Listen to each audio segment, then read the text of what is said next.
A librarian vanished, a locked vault disturbed, and a name whispered in ink. Welcome to Rust Evidence. I am your host, Silas Wren. This community grows with every voice. Comment below and share where you're tuning in from.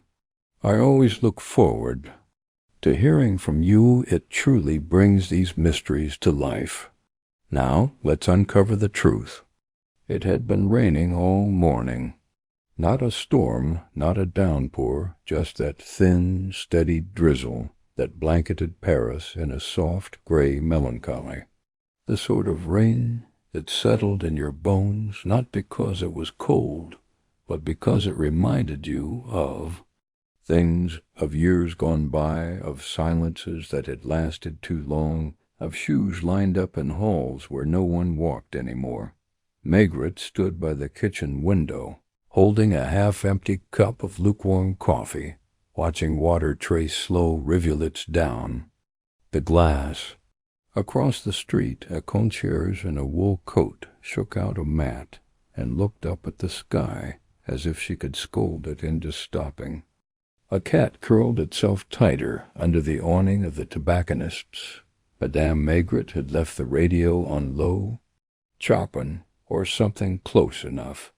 She was folding linens in the next room, humming under her breath. It was Tuesday, which meant the flat would smell of vinegar and soap by midday, and if there had been no telephone call, Maigret would have walked with her to the market for radishes and soft cheese, but the telephone had rung. Not officially, not from the Quai des Orfèvres. It had been a brief conversation, a quiet voice with a nervous edge. A clerk from the Bibliothèque Royale. He hadn't given a name, who'd asked, "Is this Maigret?"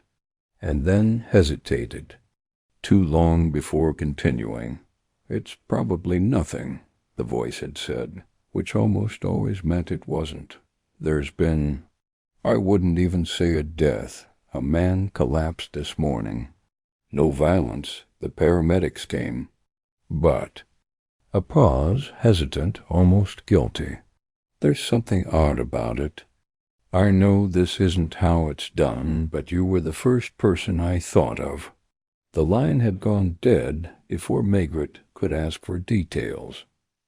Now, coffee cooling in his hand, he didn't feel the usual pull of duty, but something else. That familiar twinge just under the skin, not of curiosity, but of instinct. A sense that something somewhere was not quite as it should be. He turned from the window. "You're not going in today?" Madame Maigret asked, smoothing a towel with the flat of her palm. Maigret shrugged. "I might take a walk," someone called. The Royal Library. Madame Maigret gave him a look, not questioning, not concerned, just knowing. She'd seen this before. "Should I keep the soup warm?" "I don't know," he said, reaching for his coat, heavy and faintly damp from yesterday. "Depends on the rain." The taxi driver barely spoke, which suited Maigret. He lit his pipe. He'd always found something deeply calming about tobacco in the morning drizzle, and watched the city pass. The familiar blur of boulangeries, shuttered apartments, cobblestones slick with water. Paris in the rain was like a woman just out of the bath, soft, reflective, her edges blurred. Royal Library was an old building, tucked behind the Rue de Richelieu, austere, silent, and not as grand as its name suggested. Its walls were thick, its corridors narrow, and it had the peculiar, comforting smell of damp paper and old bindings. Inside, Maigret was greeted not by an official, but by a man in shirt-sleeves and spectacles, thin as a stalk of celery, with anxious eyes that seemed to dart rather than settle. "I'm sorry," the man said at once. "I know I shouldn't have called. It's just that—" Well, he didn't seem ill, and then suddenly he was on the floor. He was one of the researchers. Retired, he still came in most days. Maigret didn't answer at first. He took off his hat, tapped his pipe clean against the heel of his shoe, and looked around. Where? In the reading room. Over there. The man gestured vaguely toward a doorway half obscured by a heavy velvet curtain. The ambulance took him. They said it was a heart attack, but it didn't feel like that. He wasn't old. And the way he looked before. Maigret followed him down the hall. No sirens, no panic. Just a hush of shoes on parquet, the rustle of paper, a distant cough. The reading room was dim and dusty, the windows too high to let in much light. A dozen tables, a scattering of chairs, and a single coat still draped neatly over 1.maigr. E.T. stood by the coat for a long moment. The chair had been pushed in. The inkwell was dry. A notebook lay open on the table, but the page was blank, the pen uncapped beside it. What was his? Name? Remy Vallon. He worked on archival projects. Used to teach at the university, I think. Quiet. Polite. Always wore the same coat. Maigret picked it up. Heavy wool, worn at the cuffs. Nothing unusual, but something about the chair, the way it had been pushed in neatly before someone fell, stuck with him. He died quietly then? Yes, the man said. That's what bothered me. Maigret nodded. Not a case. Not yet. No foul play. No weapon. Just a death, too. Quiet. Too convenient. He looked again at the blank page, at the dry pen, and thought, people don't sit down to write and leave nothing at all outside. The rain hadn't stopped. Maigret lingered in the reading room long after the nervous clerk had gone back to his desk. The silence here was thicker than most places in Paris. It had a weight to it, like velvet left out in the rain. Rows of aging books stared down from their shelves with the quiet judgment of things that remembered more than they revealed. The desk where Remy Vallon had sat was unremarkable, but Maigret studied it with the slow attention of a man waiting for something unspoken to rise to the surface. The notebook was cheap, the kind sold in tata shops, with a blue cardboard cover and lined pages. He flipped through it. Nothing, every page blank. No name, no scribbles, no absent-minded doodles. Just a pen lying next to it, its nib crusted with dried ink, as though it had been used yesterday, but not today. There was a faint indentation on the wood where a teacup or coffee mug had sat habitually. Not this morning, though. The surface was clean. Not recently wiped, but undisturbed. Vallon had come in, taken off his coat, opened his notebook, and then done nothing at all. Maigret. Walked to the window. From this angle you could just make out the top of a chestnut tree, leaves dark with rain. A couple walked past with a shared umbrella, their shoes skimming puddles without urgency. The city outside moved on, unknowing. He turned back toward the door. Someone was standing there, trying to pretend they hadn't been. "Can I help you?" Maigret asked, not unkindly. The man stepped in. He was thin, angular, with silver-rimmed glasses and a long nose. The type who wore polished shoes even on wet days, and whose fingernails were too clean for someone who worked with books. "I'm Dr. Arnault. I supervise the archives. I heard there was some concern." Maigret nodded. Slowly. "Were you here when it happened?" "No," the man said, and then, a beat too fast, added, "I arrived just after. One had a meeting this morning with the Société d'Histoire Littéraire. By the time I returned, the ambulance was already gone." He looked past Maigret to Valen's desk. "I didn't know Remy well," Arnaud said. "He came and went, had his own rhythm. Quiet fellow. Did he seem troubled lately?" The archivist hesitated, then shrugged. "Well, most of us here are troubled in one way or another. Comes with the books. But no, not particularly. A bit distracted, maybe. But aren't we all?" Maigret noticed the man's hands again, clasped in front of him, thumb tracing a ring that wasn't there. A habit of someone used to fiddling with a wedding band, perhaps long removed. Did he argue with anyone here? Arnaud stiffened. "This isn't that sort of place, Inspector." Maigret offered a faint smile. "Every place is that sort of place, Doctor. People are people." The archivist returned the smile, thinly. "I suppose there was tension with young Lemoyne." "One of our assistants. Nothing dramatic." "Valen was particular. Lemoyne is less so." Maigret let the silence settle, watching Arnaud grow a little restless beneath it. "And what did Valen work on?" "Obscure manuscripts, cataloguing, some comparative work with 17th century correspondence. Nothing controversial, but something that kept him coming back." "Some people need books more than people," Arnaud said, and Maigret couldn't help wondering which one he was talking about. As he turned to leave, Maigret glanced once more at the desk. No fingerprints, no blood, no mess.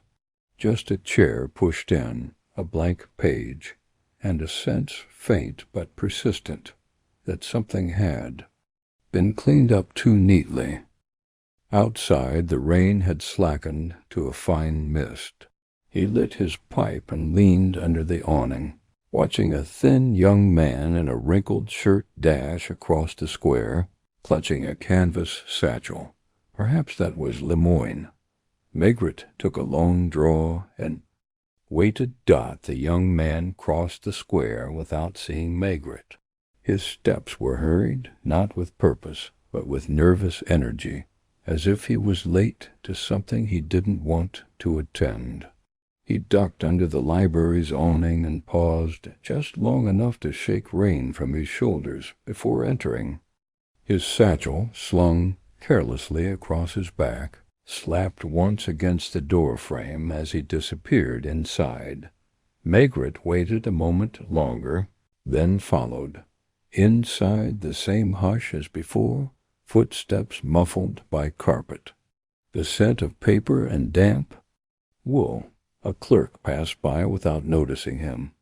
Maigret found the narrow staircase that led to the cataloging office and began to climb, pipe now extinguished in his pocket, hat still damp on his head. He didn't ask for directions. The door to the small office was ajar. Inside, the young man, Lemoyne, no doubt, was shrugging off his coat and rummaging through his satchel. The room was cluttered in a way that spoke not of chaos, but of casual disregard. Books stacked against the wall, folders half open, a sandwich wrapped in wax paper, atop a volume labeled Prox Verbaux du Conseil d'État, 1713. "Busy morning?" Maigret said quietly from the doorway. The young man jumped, nearly knocking over a bottle of ink. He was pale and freckled, with a narrow face and eyes that hadn't decided whether to be wary or defiant. "I'm sorry. I didn't hear you. I'm not with the library," Maigret said, stepping in. "I came about Monsieur Valen." Lemoyne froze, one hand still inside his satchel. "The man who died," Maigret nodded. "You knew him?" The young man shrugged. Not well. He didn't talk much. He worked downstairs mostly. But you worked in the same building. Well, yes, but it's not like we had lunch together. A pause. I mean, he wasn't exactly friendly.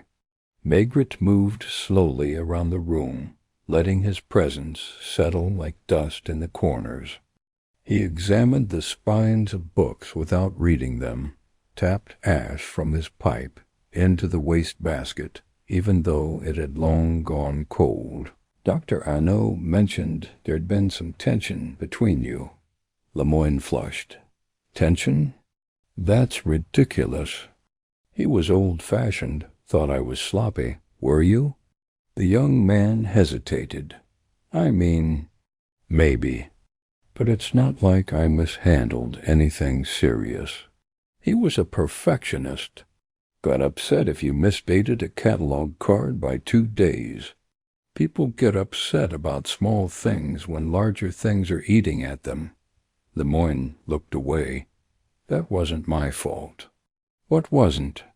Nothing. I just meant he was a lonely man. You could tell. Maigret didn't press. He turned his attention to the sandwich on the book. You were late this morning.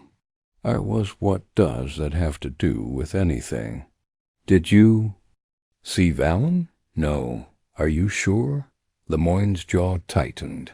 Yes. There was a silence, a long one. Outside, the rain tapped gently against the windows. Did you ever look at what Vallon was working on? Maigret asked. No. He didn't like people poking into his research. But you did poke. I didn't say that. You didn't have to. Lemoyne bristled. Look, I might have glanced at it once. He left a folder open, and I was curious. It was mostly letters, old, illegible things, from the 1600s, some Latin, some maybe early French. I didn't understand most of it. Did you tell anyone? Why would I? It was boring. Maigret nodded slowly. Boring, yes, but Vallon kept coming back to it. He was the kind of man who'd spend a year cataloging. The paper type of 17th century envelopes. That's not suspicious. That's just pathetic. Maigret didn't respond. He tapped his pipe again, then asked quietly, When you glanced at the folder, was there anything unusual? Lemoyne looked down. His fingers were restless now, twitching over the flap of his satchel. There was one thing. A document that looked newer than the rest. It had no title. Just lines of handwriting. I didn't get a good look at it. Did Vallon see you? I don't know. Maybe. Did he confront you? Lemoyne didn't answer. Maigret didn't need him to. He saw it in the young man's mouth, the way it twisted slightly, as if replaying a conversation best forgotten. He wasn't angry, Lemoyne finally muttered.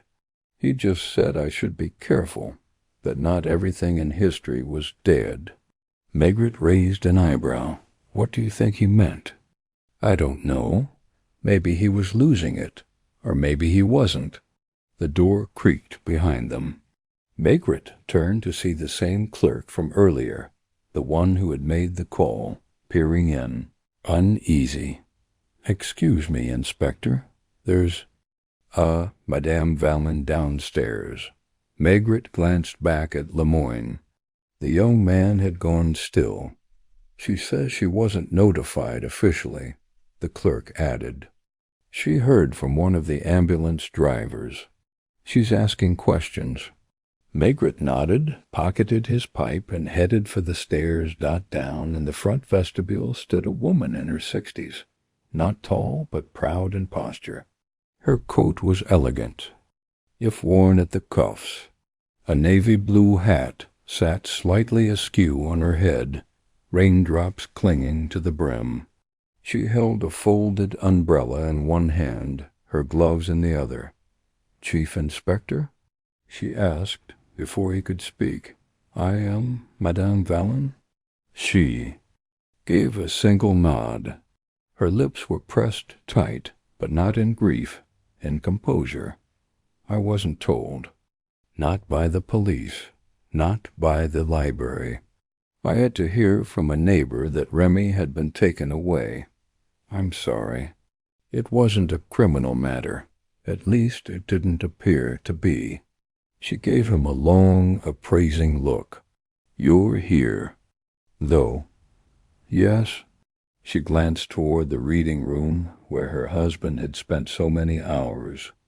"They said it was his heart, that he collapsed, that it was quick. That's what they said." She hesitated. "You don't believe that?" "I'm not certain yet." "I am," she said quietly. "It wasn't his heart." Maigret tilted his head. "You're sure?"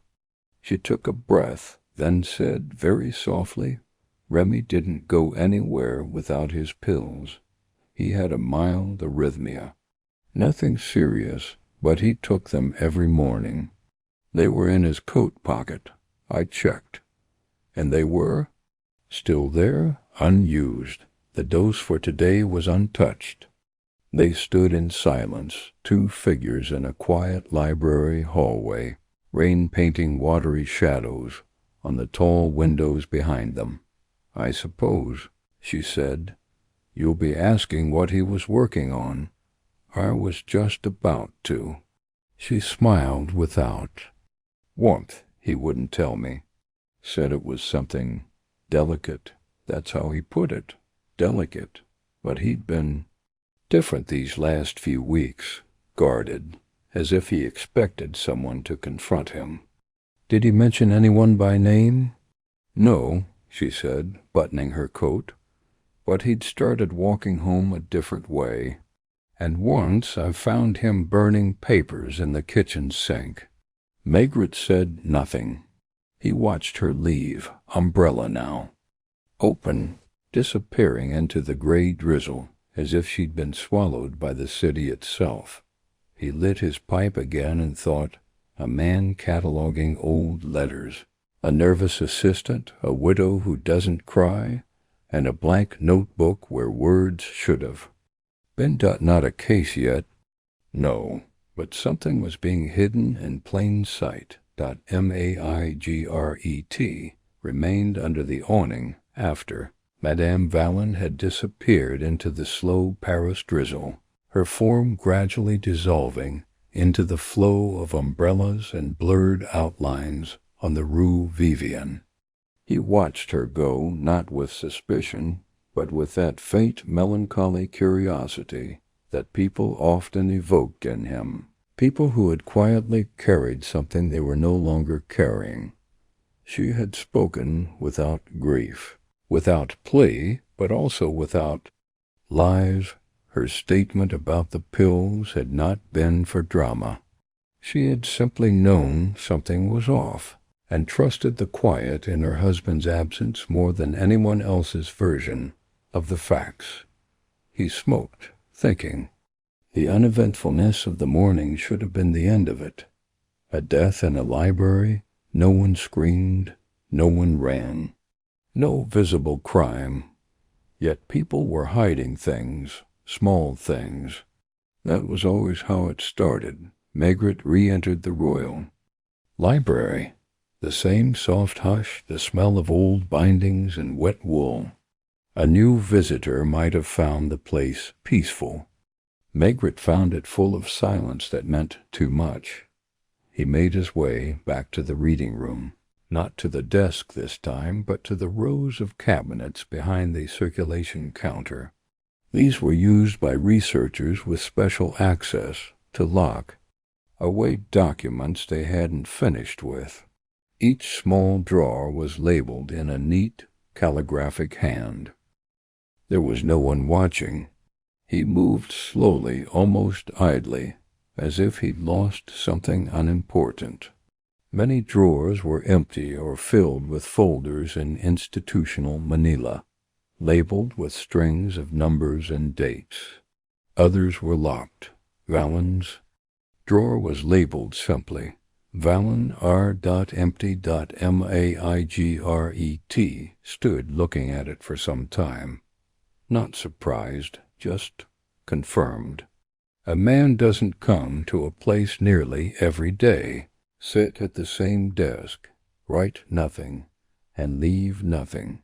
He flagged down the same nervous clerk who had made the call. The drawer's empty, Maigret said. Do you archive the contents when someone dies? The clerk blinked. No, sir. That would be handled by the department head. Usually Dr. Arnaud, or sometimes the archivist on duty. Did Valen leave anything yesterday? I don't know. I wasn't on the evening shift. Who was? Madame Lemoyne. No relation to the assistant. She just works the evening desk. I can give you her schedule. Maigret followed the clerk through another hallway, this one dimly lit and slightly damp. A map of 18th century Paris had begun to bubble at the corners near the door. The staff office was empty except for the schedule pinned to a corkboard. Madame Lemoyne had indeed been there the night before, 16 o'clock to closing. She would be back today after 5.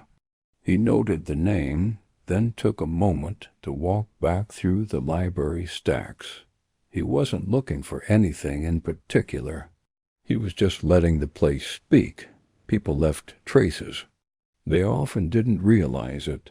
One corridor of shelves held nothing but historical correspondence, whole boxes of it, filed by name, decade, region. Maigret trailed his fingers across the spines. Names in bold type: Richelieu, Mazarin, Dubois. Cardinal letters: ministers, clergy. A few plain names stood out, not noble. Boileau, Fournier. Claude V. He paused there. Claude V. The V stood. Alone, but something about it itched at him. He made a note in his pocketbook. He returned to the reading room, to Valen's desk. This time he didn't look at the notebook. He looked under the table, at the corners of the rug, at the chair. Legs. He found what he expected. Nothing, but the absence was too clean. He stood back up, straightening slowly. Dr. Arnaud was walking across the far end of the room, speaking softly with a middle-aged woman in a beige coat who carried a notebook of her own. They'd parted, and Maigret intercepted him as he turned toward the stairs. Doctor, Maigret said, you handle researcher files, don't you? Some of them, yes, depending on the nature of the work. Did Valen leave anything with you? Arnaud's brow furrowed. No, why? His drawer was empty. The archivist blinked. Perhaps he removed the documents yesterday. Where would he have taken them? I don't know. He often took notes home. Madame Valen said he burned papers in their kitchen sink. Now something flickered behind the man's eyes. He looked away. Well, we all dispose of things differently, do we? Maigret said mildly. A moment passed. There were rumors, Arnaud said at last. Nothing I paid attention to. Valen had been speaking to someone outside the library. A journalist, perhaps, or a private collector. About? I couldn't say. He never mentioned it directly. Did he seem worried? Not openly. But he'd grown guarded, even territorial. We asked once, only once, about consolidating some of his materials into the broader archives, and he became quite sharp, said they were incomplete, that context mattered. What kind of context? Arnaud hesitated. Names, he said softly. Connections between names and letters. He was trying to trace a chain of communication. Which names? I don't know. He kept everything close. He never shared the master index, if there was one. It could have been anything. A noble family. A financier. Sometimes people chase shadows through history. Vallon was good at that. But someone might not have wanted him to finish. I wouldn't go that far, Arnaud said quickly. This is not a Dan Brown novel. No, Maigret said. But people have been quietly ruining each other long before there were novels. Arnaud opened his mouth, then closed it. Maigret stepped aside. That's all for now. I'd like to speak with Madame Lemoyne this evening. He left the library briefly, walking toward a nearby cafe, a modest one with steamed windows and thick tablecloths. Inside he took a corner table and ordered a coffee black. He wrote in his notebook, Vallon's drawer empty, young Lemoyne saw. Newer document Vallon burning papers at home, spoke to someone outside, possibly tracing names. Across 17th century letters, Claude V. He sat back. A slow rhythm was taking shape. Not of murder, perhaps. Not yet, but of secrecy. Of papers vanished. Of lives intersecting with history in ways they weren't supposed to. He finished his coffee and returned at 5. The evening shift had just begun. Madame Lemoyne, it turned out, was not young. A woman in her 50s with dry hands and a tight, spectacles hanging from a chain at her collar. She gave Maigret a puzzled look when he introduced himself. I was here yesterday, yes. Why? Did you see Remy Vallon? Briefly. He came back at the end of the day. Very unusual. He'd already been in earlier, but he asked to retrieve his folder. Said he needed to review something in context. I remember the phrase. What time? Just before closing. Around 7:45, I think. Did he return the folder? She looked thoughtful. No. He said he'd be back first thing in the morning. Did he seem well? She shrugged, distracted. He didn't look up much, but he didn't seem ill. That was the last confirmation Maigret needed. Vallon had taken the folder, but it had not been on him when he died, nor had it returned to the library.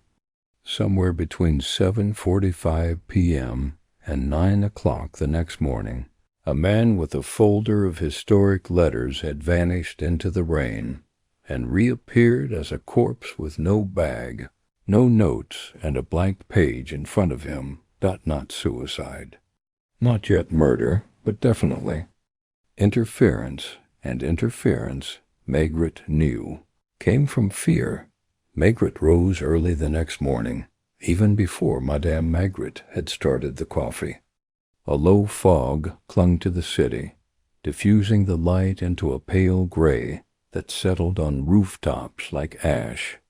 The apartment was silent except for the faint ticking of the hallway clock and the water, beginning to bubble in the pot. He shaved without rushing, as he always did, and stood at the kitchen window with a crust of bread in one hand and the newspaper folded beneath the other. He didn't read the paper, hadn't in years with any real interest, but it gave his fingers something to do, while his mind turned over slow thoughts. Something had bothered him in the night. It wasn't Vallon's death itself. That on its own would have passed as an unfortunate but natural event. A man collapses, a folder goes missing, a few colleagues shrug and go back to their routines. It was the ordinariness of it that bothered Maigret, the way everything had returned to place so quickly, neatly, too neatly. There had been no mess, no struggle, no discovery of substance, just an absence. He was already dressing by the time Madame Maigret stirred. You're not going in? she asked, sleep still in her voice. Back to the library. Still nothing official? No, he said, but something's there. She nodded once and didn't ask more. That was the kind of marriage they had, where silence counted as trust. Maigret arrived at the Bibliothèque Royale shortly after opening.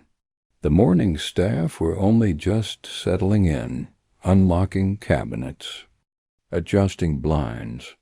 The air still held a chill from the night. He walked past the reading room without stopping, nodding at the desk clerk, and made his way down to the archival offices where he knew Dr. Arnaud would be starting his day.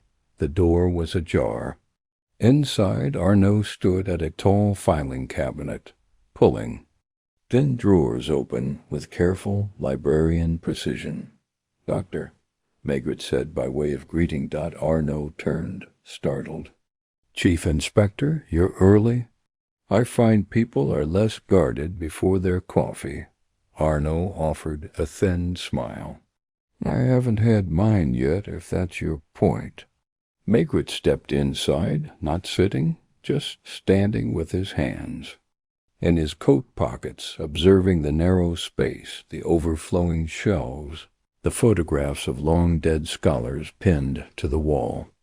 I've been thinking about the folder Vallon took, he said. You said it wasn't logged with you. No. And Madame Lemoyne confirmed he'd checked it out before closing. Yes, but it wasn't on him when he died, nor at his home. No. Maigret looked at the man for a long moment. Who else would want it? Arnaud hesitated. Anyone interested in rare correspondence, collectors, academics, anyone. Outside the library? Now a pause. I told you there were rumors, Arnaud said. Someone Vallon met occasionally. Not here. At a cafe, I believe. A man in his 50s, tall, well-dressed, always carried a cane. A name? No. Vallon never introduced him. But once I asked. Vallon looked uncomfortable. He said the man was a historical consultant, whatever that means. Where did they meet? A cafe on Rue Montpensier, just off the Palais Royal. It's quiet. Mostly older regulars. Vallon would take a long lunch every other Thursday, and he always came back a little more tired. Maigret nodded once. I'll find it. He left without further questions. Outside, the mist still hung in the air, softening the sharp edges of the buildings, turning the statues near the Palais into pale silhouettes. The cafe was easy to find. La Passage. A modest place with brass-rimmed windows, small round tables, and a chalkboard menu that hadn't changed in weeks. The server was a young man with the indifferent energy of someone paid too little to care about strangers. I'm looking for a regular, Maigret said. Meets a retired librarian here, tall, walks with a cane. The server nodded. Might be Monsieur Dunnet. He comes in twice a week, drinks black coffee, never eats. When was he last in? Thursday, with the man you mentioned. Vallon? Right? Yes. Is something wrong? He died the next morning. The server blinked. Oh, well. Dunnet'll be back tomorrow, probably. Or you could try his antique shop. Antique shop? Just down the street. Les Petits Archives. Sells old documents, maps, letters, that sort of thing. Maigret thanked him and walked the short distance to the shop. A small bell tinkled as he entered. The air inside was dry, almost musty, and the light filtered through yellowed curtains in a way that gave the place a permanent dusk. The man behind the counter looked up. He was just as Arnaud had described, tall, with fine silver hair, a sharp jaw, and a cane resting against the glass counter. He wore a tailored waistcoat, and his eyes had the alertness of someone used to being underestimated. "Can I help?" "You?" he asked, his tone polite but reserved. "I'm Chief Inspector Maigret. I haven't broken any laws, I hope. Not that I'm aware of." "You knew Remy Vallon?" A small pause. Then, "I did. Occasionally." "When was the last time you saw him?" "Thursday. Here and then at the cafe. We spoke." "What about?" The man spread his fingers. "History. My business. His work. We shared an interest in obscure correspondence." "Was he selling you anything?"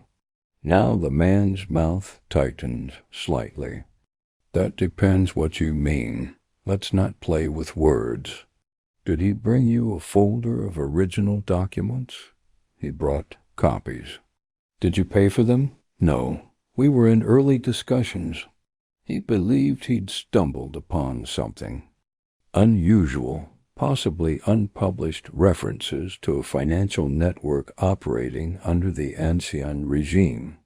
Names of bankers, letters between minor clerks that hinted at something more. Something worth hiding?" The man shrugged. "Anything with money is worth hiding, even in the 1600s. "Did he seem afraid?" "No, just cautious. Protective, maybe." "Did he give you the original folder?" "No." Maigret waited. The man returned the stare. Then, finally, he said, "He was planning to. He said he'd bring it next week. He wanted to make sure he had translated the names correctly." "What names?" A pause. "I never saw the document. But he mentioned one, de Vigny, not the poet, a financier, possibly connected to one of the nobles executed in the Revolution." "De Vigny," Maigret repeated. The man nodded. Apparently, Vallon had found correspondence that implied de Vigny was not simply a banker, but a kind of courier passing coded letters between factions. Could such letters cause trouble now? A faint smile. In the right hands to the wrong people? Perhaps. There are families in France who still prefer their names be associated with literature and land, not treason and debt. Maigret nodded.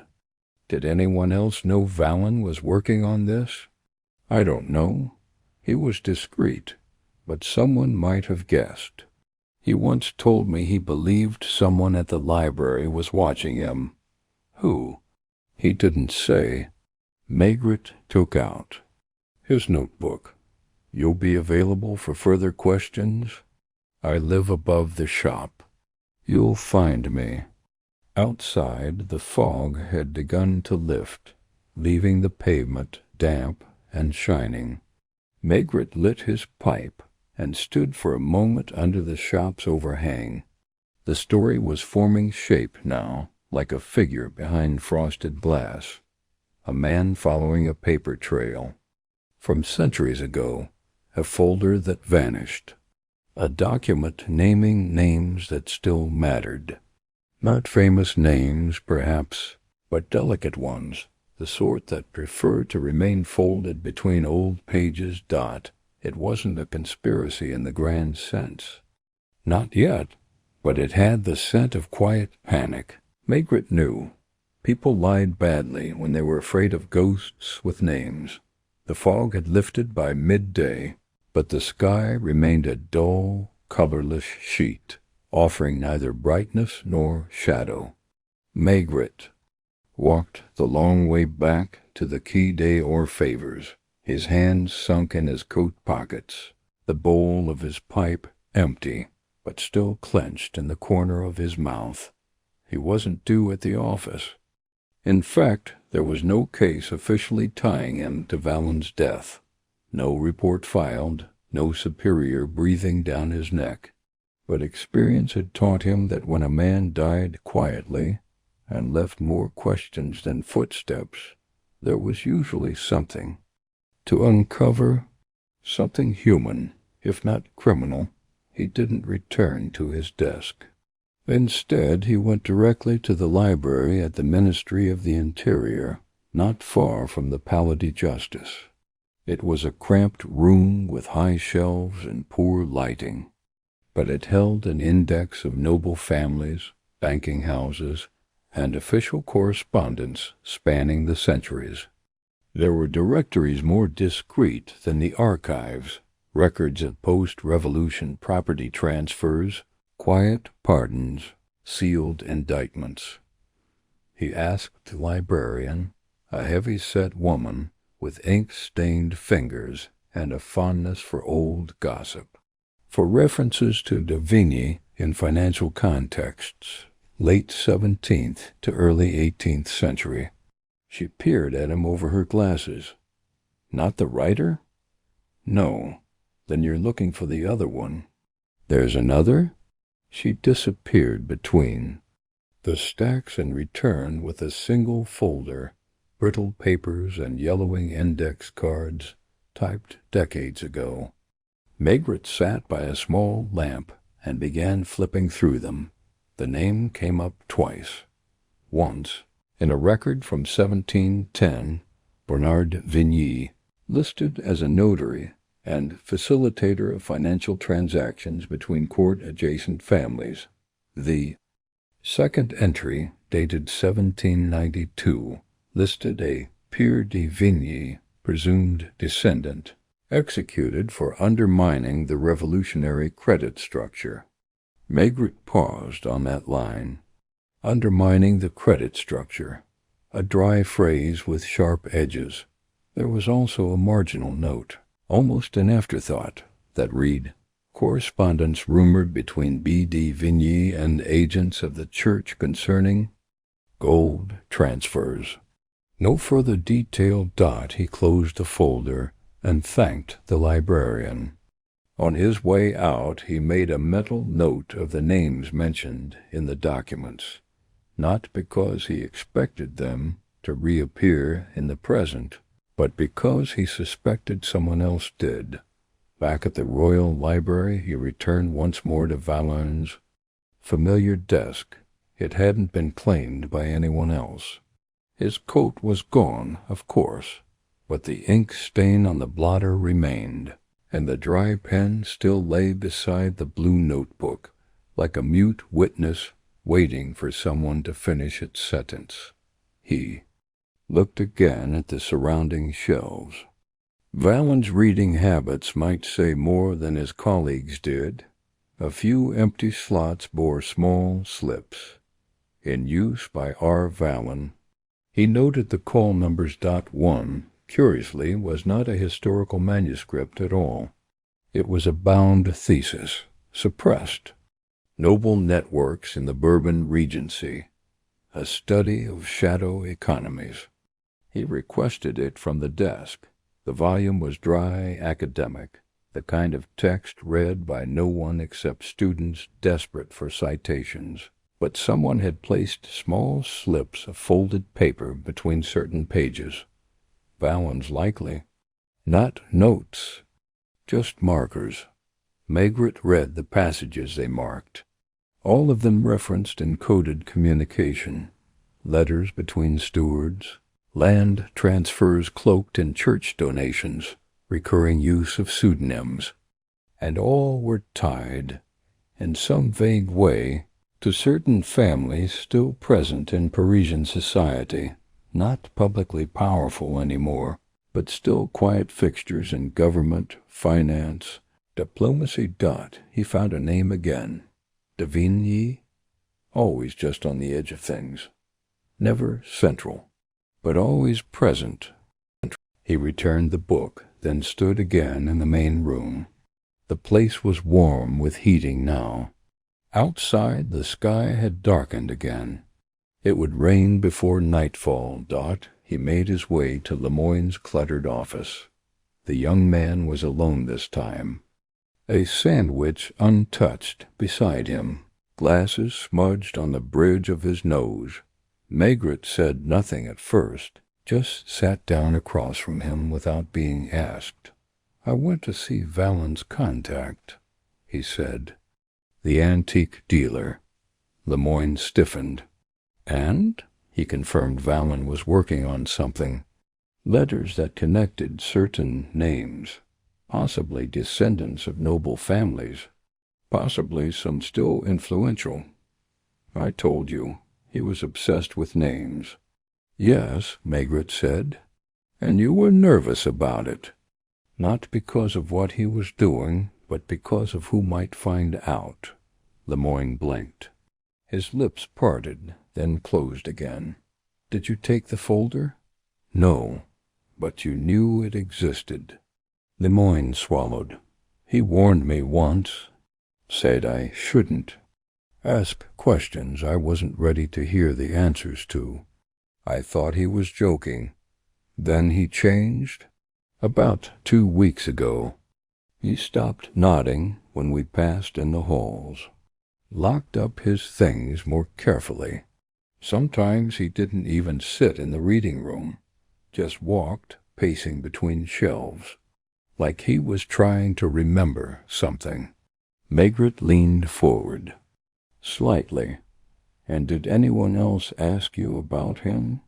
There it was, the flicker in the boy's eyes. The breath caught too short. A beat of hesitation Maigret knew better than most lies. "No." Lemoyne said. Maigret didn't speak. He just looked at him. Waited. Lemoyne broke after only a few seconds. "Someone came in. I didn't know him. Said he was a professor from the Sorbonne. Wanted to speak to Vallen about his research. Asked where he sat, what materials he used." "When?" "Last week. Wednesday. Describe him. Middle-aged, well-dressed. Not the antique dealer, someone else. Clean-shaven, spoke like someone who wasn't used to being told no. Did you tell Vallen?" "I didn't get the chance. But I think he already knew." Maigret stood. "Thank you." Outside, the rain had begun again. Just a thin sheet. But steady. He didn't return to the station. Instead, he went home. Madame Maigret was sewing a button onto one of his old coats. "You're early," she said. "Only a little." She looked up from the needle. "You haven't eaten." "I will." She returned to her stitching, then after a moment asked, "Did they find the folder?" "No." "Then maybe someone else already read it." Maigret paused, pipe in hand. "What makes you say that?" She shrugged. "You said Vallen didn't write anything the day he died. That means he'd already written everything he needed. 2. Maybe someone else didn't like what it said." Maigret smiled faintly. "Maybe." He stood at the window while she cooked, the rain distorting the street lights into pale halos. He could hear her humming in the background, a tune he didn't recognize, something slow and without lyrics. He thought again of the missing folder, of Vallen's blank notebook. Of men who watched too quietly. Of names passed like contraband through. Centuries, surviving revolutions, regimes, scandals. No blood. No bullet, just one quiet death in a library. But it was enough to disturb the dust. The next morning. Paris had the peculiar smell it sometimes adopted after a night of rain. Wet stone, rusted iron, and the faint tang of river mud. Maigret stood by the parapet of the Pont Neuf, not far from the Place Dauphine, smoking his first pipe of the day while watching the Seine drift past in its slow, opaque churn. The world moved slowly around him. Delivery boys on bicycles, street cleaners hosing down curbs, the dull throb of early traffic, and Maigret let it pass, unhurried, as if waiting for the city to tell him something. He hadn't slept well. His thoughts had drifted between fragments: the blank notebook, Valen's calm, secretive demeanor, the folder no one could find, and the names it might have contained, names that no longer belonged to history alone. He returned to the Royal Library mid-morning. The reading room was already occupied by a small assembly of usuals. 2 students whispering over open folios, a retired woman reading the Figaro, a man in an elegant overcoat thumbing through an atlas with surgical precision. Maigret walked past them and made his way to the administrative corridor, where he asked for Valen's personnel file. The head clerk, a bald, officious man with a nose like a hook and the manner of someone who distrusted conversation, eyed him warily. He wasn't an employee anymore, the man said. Just a research affiliate. I'm aware. Then there wouldn't be much in his file. I only need the address. The one we don't already have. The man pursed his lips, then left the room without answering. He returned 5 minutes later with a manila folder that had been clipped hastily together. Last update was 2 years ago. He listed a secondary contact address, not his residence. Maigret took the folder.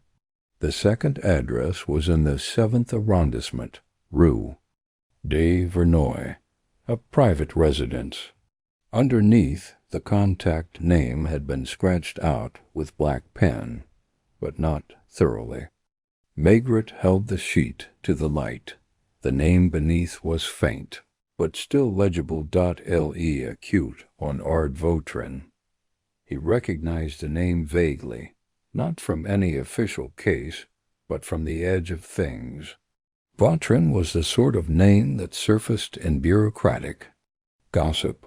A historian, or so he styled himself, formerly with the Ministry of Culture, had once consulted on matters of restitution, artworks, letters, titles.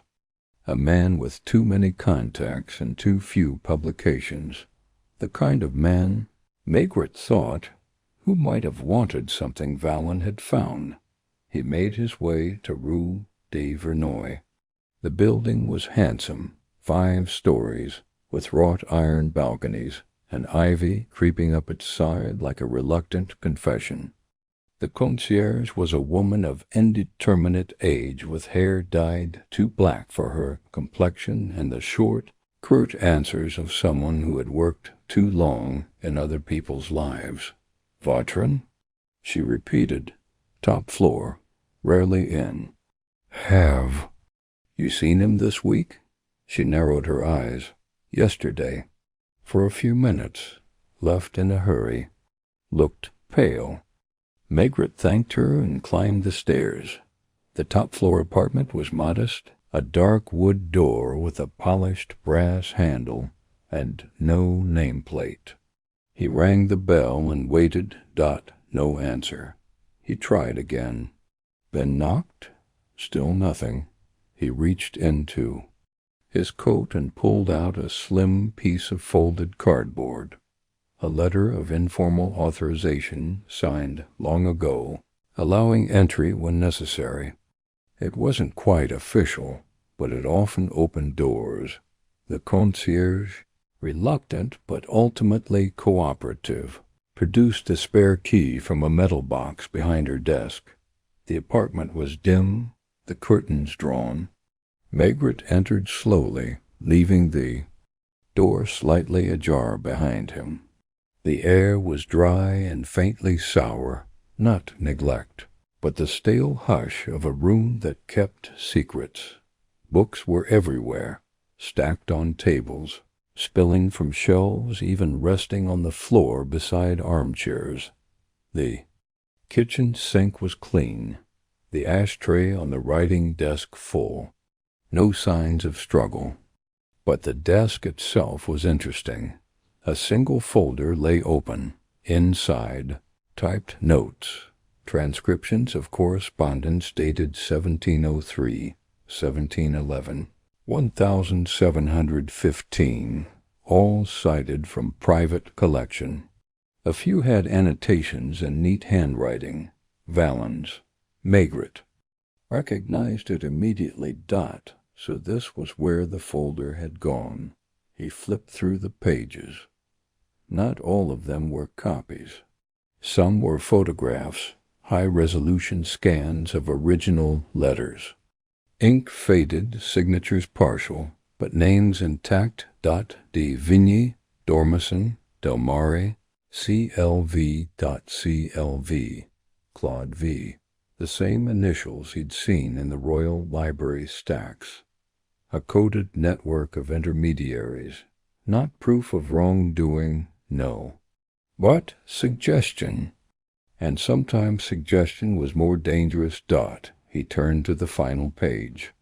A letter, unsigned, addressed not to a person, but to a position, a l'intendant de la Rigi. It referred obliquely to sums relocated to ecclesiastical channels, and warned that certain families might face inheritance disputes if the correspondence were ever made public.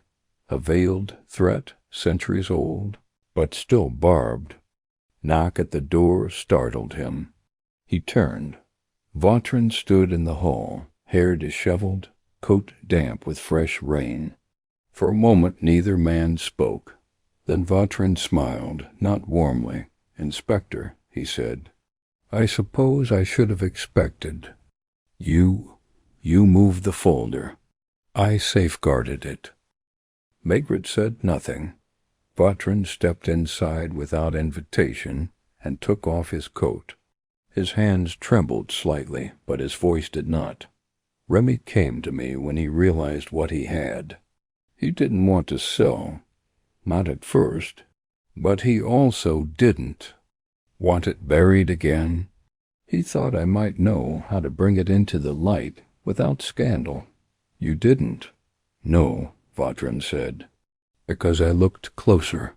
He walked to the desk, touched the edge of the folder like it burned.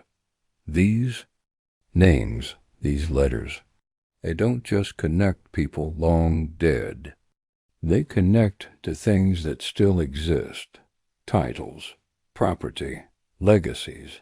A few strokes of ink could unravel someone's claim to a chateau in Burgundy, or a seat on a board that quietly manages state infrastructure. Did someone else know? Maigret asked. I don't know, Vautrin said. But Remy came to see me the night before he died. He was afraid, not of me, of someone else. He'd never said who. Was the folder in his hands? No, he left it here earlier that week, I think. I think he suspected his home was being watched, and then he went to the library, sat at his desk, did nothing. Maybe he knew it was over. Or maybe someone else knew he'd already handed it off. Vautrin's mouth twitched. There was no poison, no marks. No, Maigret said, but sometimes fear does the work for you. They stood in silence. The room had no sound but the faint tick of a wall clock and the far-off hush of tires on wet streets below. Maigret closed the folder gently. What do you plan to do with it? Vautrin asked. Maigret shrugged. That depends. On what? Whether you think truth should have a deadline. Vautrin didn't answer. He only watched Maigret, who stepped past him and out into the gray corridor. There would be no arrest, no charges. Just a man dead, a folder in a drawer, and a line of names waiting in history like cracks beneath old wallpaper. Quiet, but growing. The folder remained with Maigret, tucked in the inside pocket of his coat, its weight not physical, but persistent, as though the old paper pressed against his ribs carried more than names. It was raining again when he left Rue de Verneuil. Not hard, just enough to send umbrellas blooming along the street like black flowers. He didn't go straight home. He walked, slowly, aimlessly, letting his feet find their rhythm on the glistening cobbles. He passed the bookstore near St. Sulpice, where he sometimes stopped for tobacco, past the cafe where Vallon had met his antique dealer friend.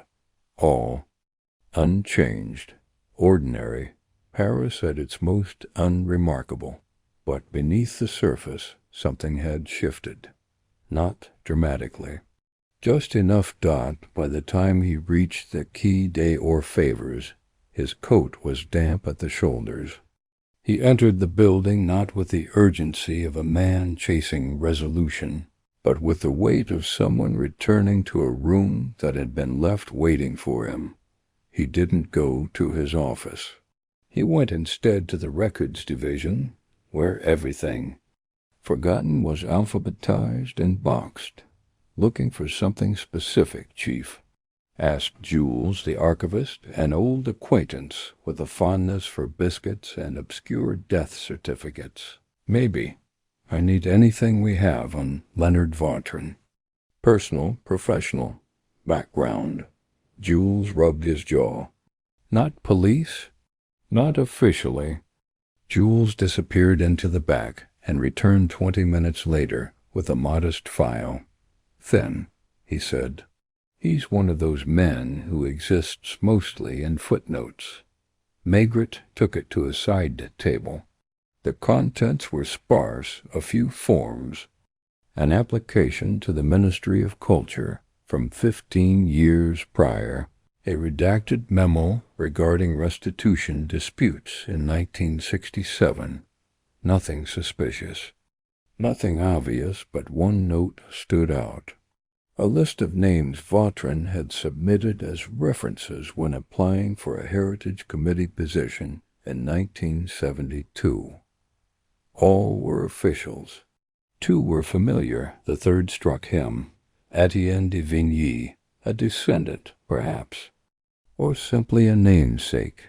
But Maigret didn't believe in coincidence. Not when names from the 1700s were echoing in folders and personnel, files 2 centuries later. He jotted the name down and made his way to a public registry terminal in a side room used mostly by junior inspectors and old journalists. A few keystrokes brought up the bare-bones biography. Etienne de Vigny, B., 1949. Diplomatic Corps. Retired. Consultant to cultural institutions. Address. Avenue Foch. Avenue Foch. He stared at the screen a moment longer. It wasn't conclusive, but it was something. He left the station and took the metro to the 16th arrondissement. The rain had stopped, leaving puddles in the dips of the sidewalks.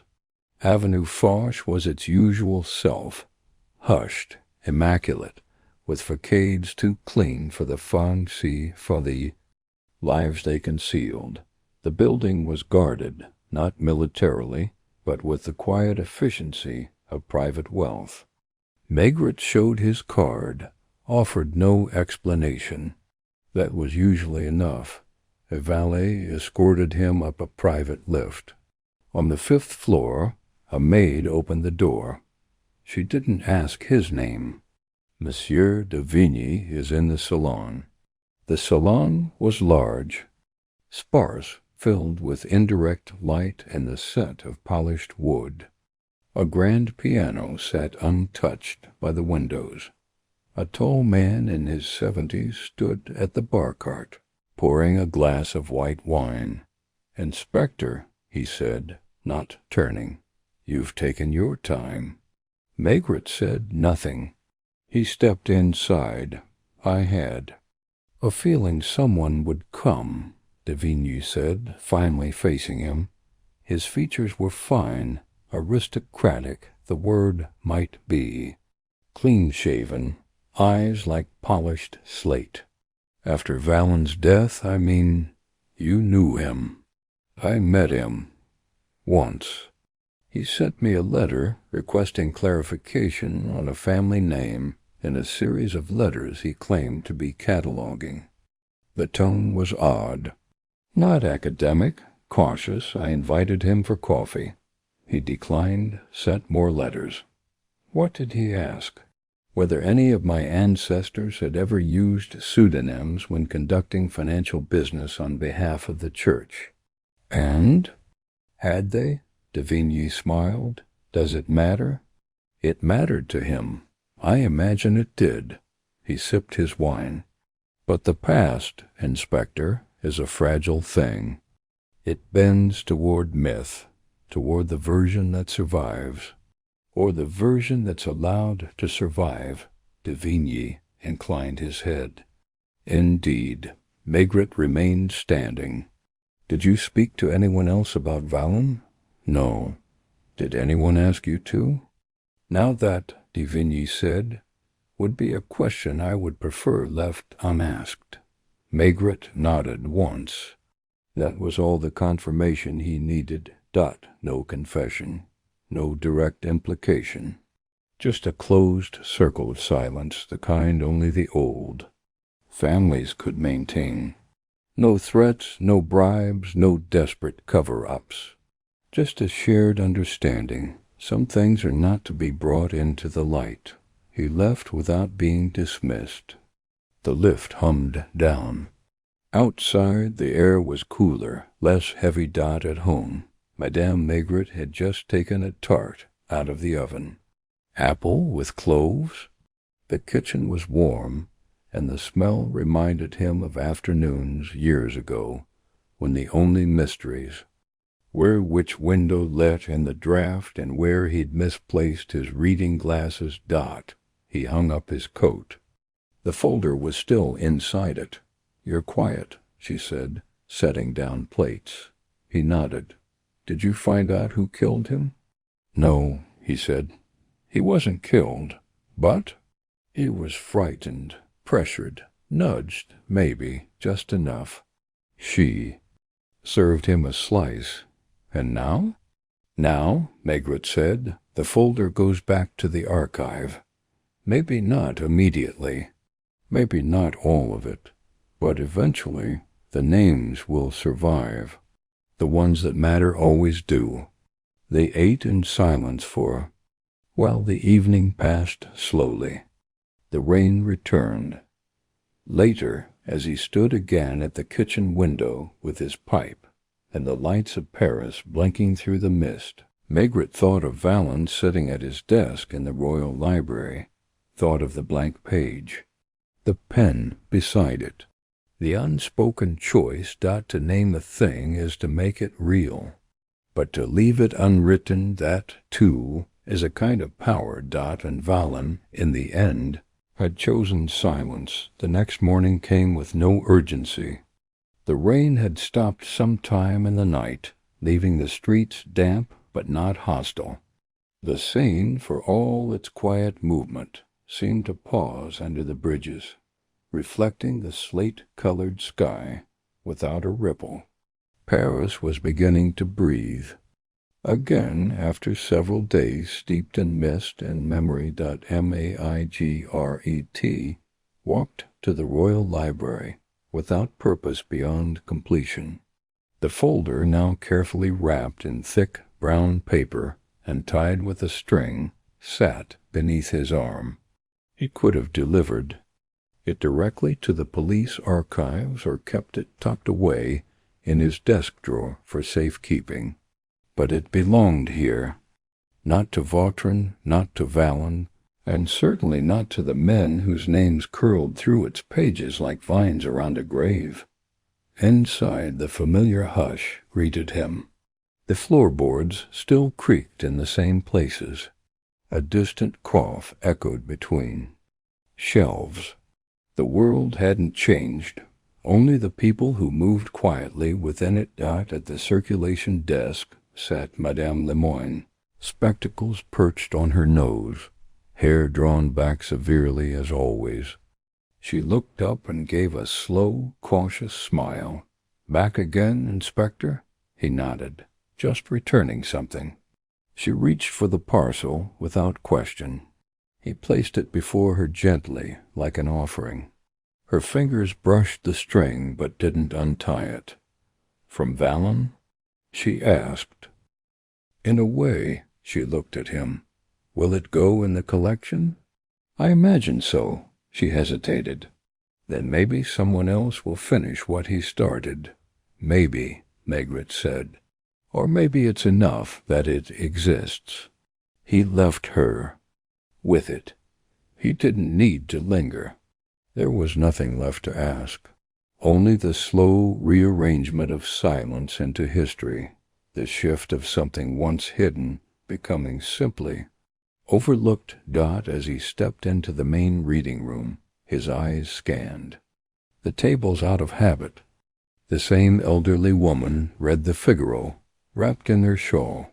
The same man in the gray overcoat examined maps.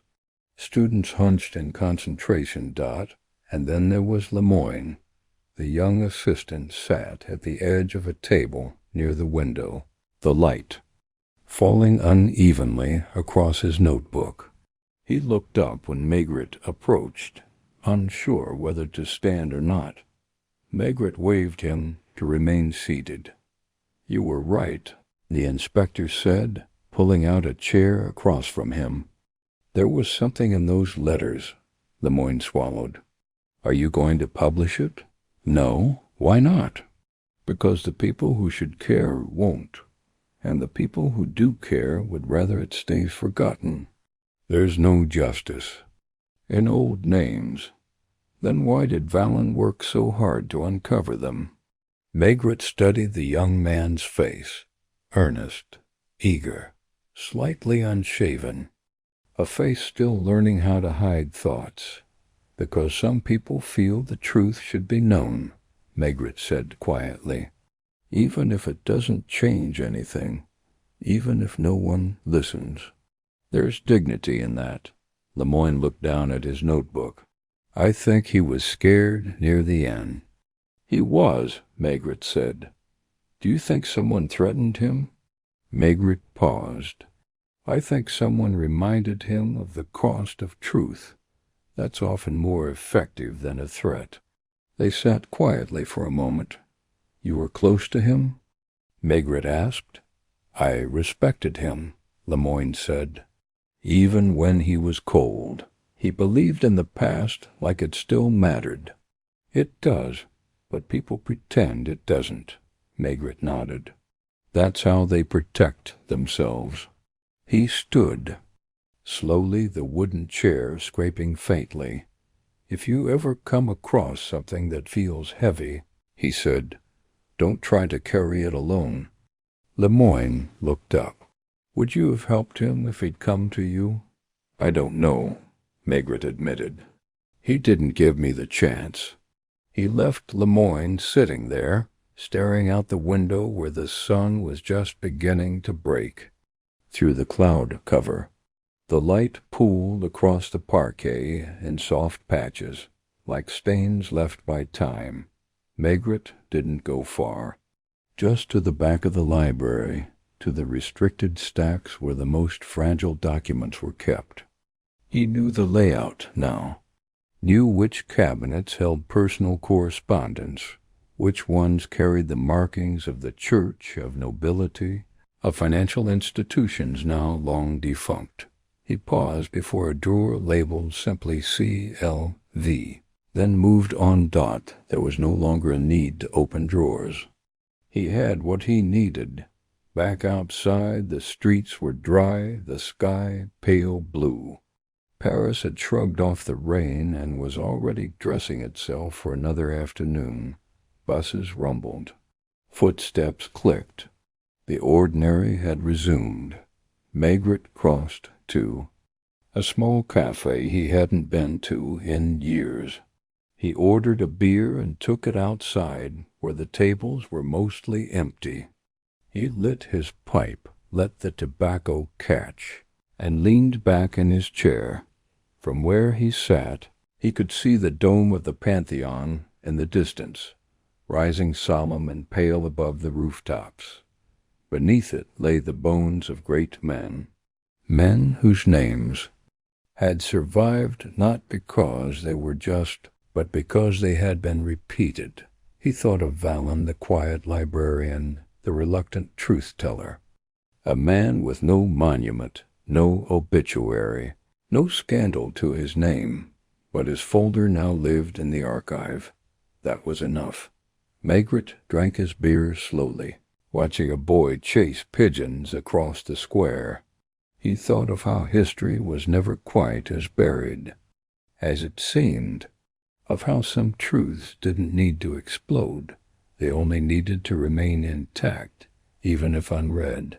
Across the street, a man in a beige trench coat leaned against a lamppost, reading a paper. Another stood near the corner kiosk.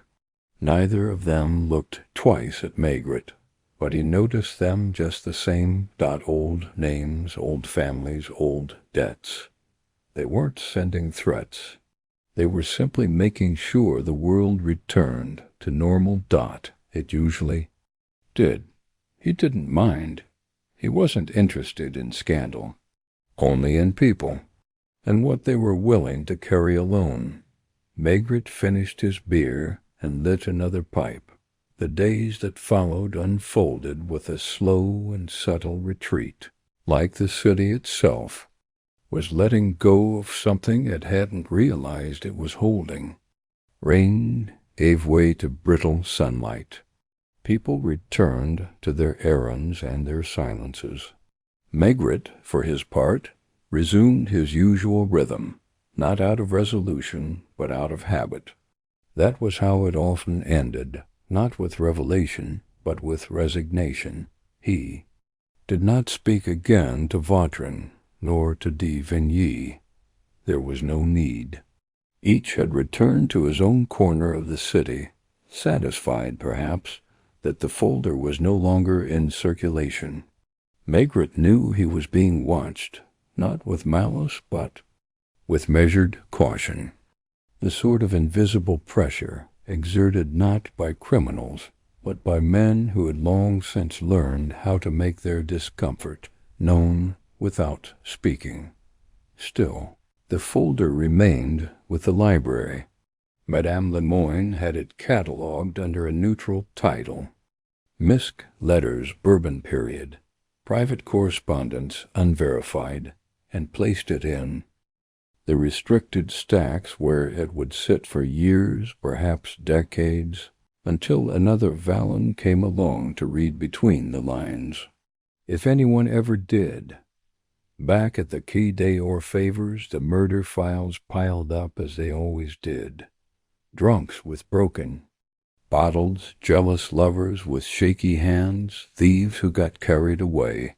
Cases with fingerprints and witnesses and motives that didn't require Latin footnotes or whispers about family crests. Maigret didn't speak of Vallon's case.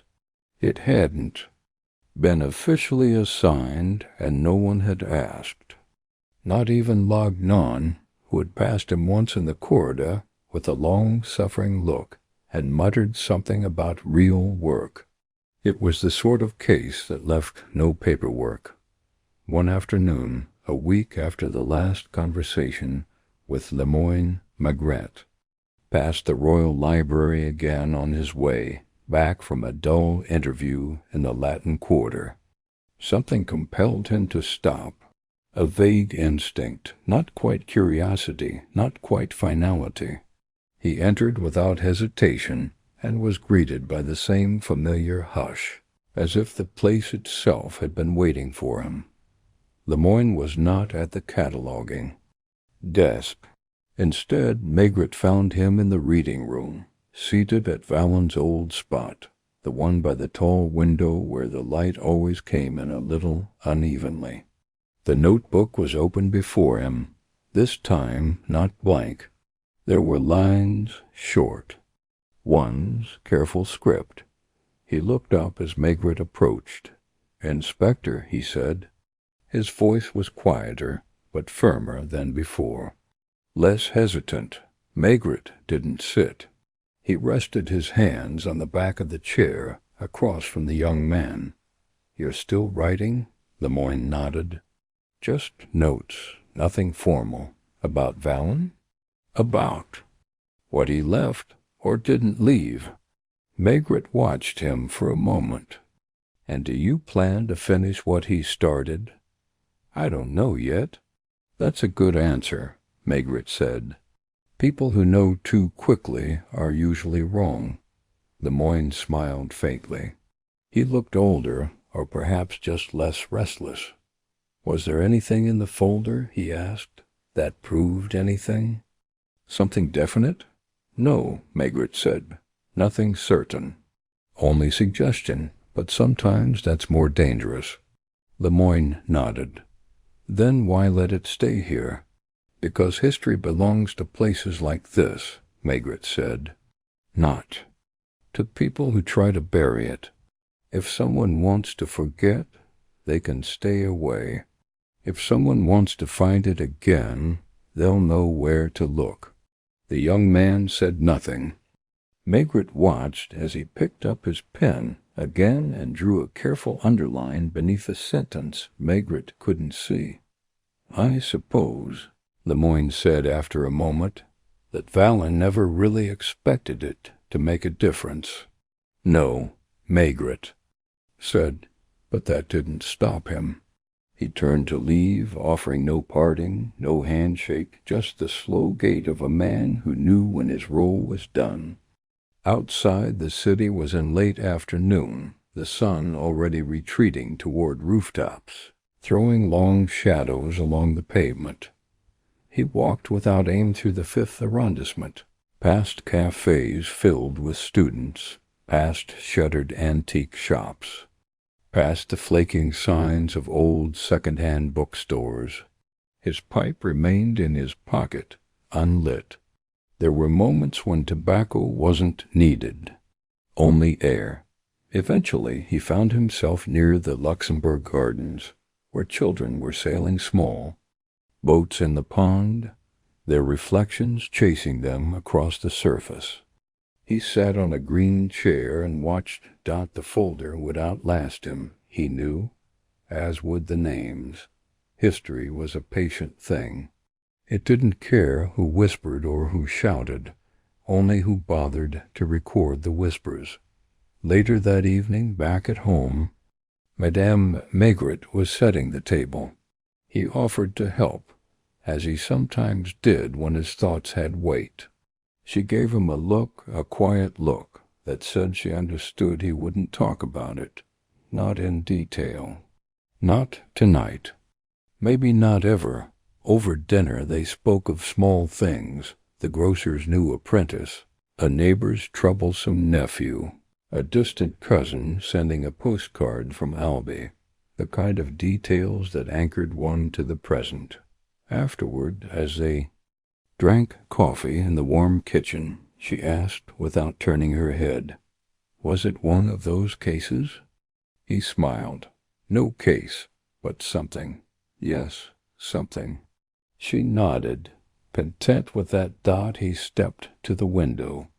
The street below was quiet, the kind of quiet that had always soothed him. Not the absence of noise, but the kind of silence filled with the gentle rhythm of shutters closing, dishes being washed, pipes being tamped. A human silence. He lit his pipe at last.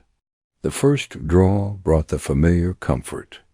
Tobacco, smoke, the taste of his own breath coming back warmer than it had gone in. Somewhere, deep in a cabinet of a dim backroom, Vallon's letters would sit, unread, unburned, uncelebrated, just waiting, and in 100 years, perhaps, someone else would sit where Lemoyne now sat, sifting through paper that smelled of dust and ink, wondering not what happened, but why it mattered. Maigret exhaled. There had been no crime, no punishment, no confession, only a man who had discovered something he was not meant to find, and another man, himself, who had decided that sometimes it was enough to understand. Even if you could not fix Dot in the street below, the lamps flickered on. Yellow halos against the damp Dot. Another day folded itself into memory. Dot and Margaret, tired but content, watched it pass in silence.